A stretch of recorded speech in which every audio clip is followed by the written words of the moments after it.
Sumentro ang balikatan exercises ng Pilipinas at Amerika sa Palawan sa pagdepensa. Sakaling may lumusob na kalaban mula po sa dagat. Gayunman, iginit ng AFP at US Forces na wala itong kinalaman sa aktual na tensyon sa West Philippine Sea.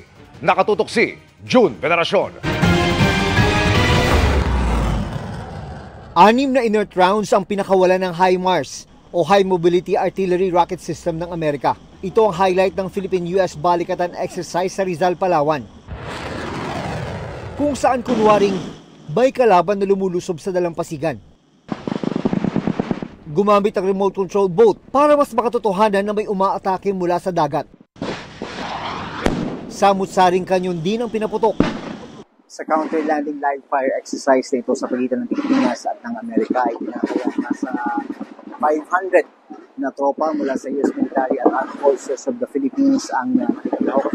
Ang senaryo ay pinipigilan nilang makadaong at makalusog sa baybayin ng bayan ng Rizal yung puwersa mula sa karagatan.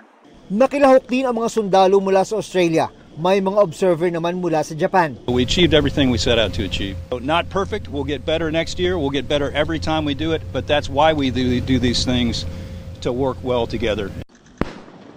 Ang training area ng live fire exercise ay nakaharap sa West Philippine Sea, kung saan agresibong inaangkin ng China ang halos lahat ng isla at karagatan.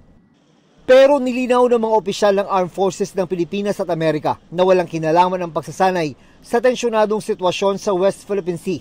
We've been doing this for 40 years now.